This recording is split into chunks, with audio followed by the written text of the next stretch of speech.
Hello, my name is Vincent, and I teach Japanese literature here. And it's my pleasure today to talk about Olli Narden, who graduated in December, actually, but who's here today, magna cum laude with a BA in Japanese language and literature.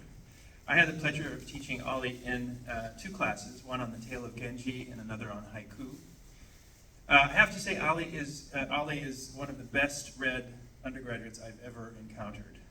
This was immediately clear in class, since it happened so often that something we were reading would remind him of a line in a novel by Nabokov, or Goethe, or Hemingway, or a poem by T.S. Eliot.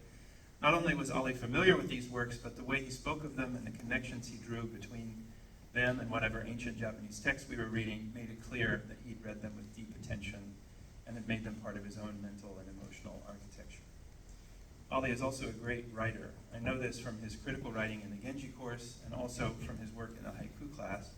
In that class, we studied the history and aesthetics of haiku, and the students wrote their own poems and shared them anonymously with the whole class. Then we voted on our favorites. It was fun to see how the whole class began to be able to tell whose poems were whose, even without the names attached. Olli's poems were immediately recognizable. They also almost always got the most votes. Olli's haiku were about much more than the beauties of nature. He wrote movingly, for example, of scenes of poverty he had witnessed on a trip to Africa, of homeless people on the streets of Boston, and asylum seekers in Brussels. He wrote a brilliant haiku commentary on a poem about a lynching in the South written by the African-American novelist Richard Wright. And he also wrote about how he felt as his grandmother's dementia worsened. I should mention that Olli also wrote his poems in English, not only in English, but also often in Japanese and in Italian too.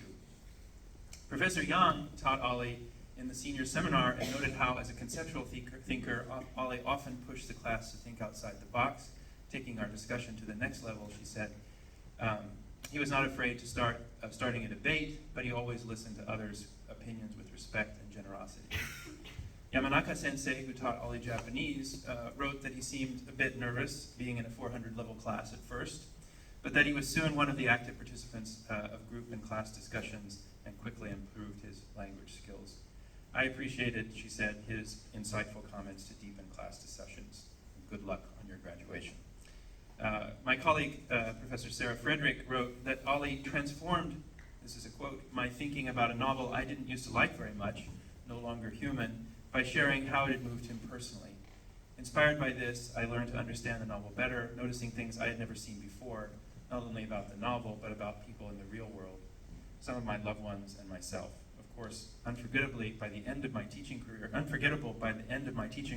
will have been his joint presentation with Jai of a fictional couple's diary, inspired by Tanizaki Junichiro's The Key and Naomi. I want to hear more about that. And finally, I want to share one comment by Miyagi-sensei, who, like everyone else, is very impressed by Olli's erudition, his skills in many languages, and his willingness to tackle difficult and controversial topics. But her best memory of him, she says, was a short exchange between him and me at the beginning of class one day in April of 2022. I asked, she says, why he was absent since he had not attended class the previous Friday, and he answered in perfect Japanese, because it was such a nice day. Hardly without an ounce of shame or regret. I just had to laugh, she said. Congratulations, Olli.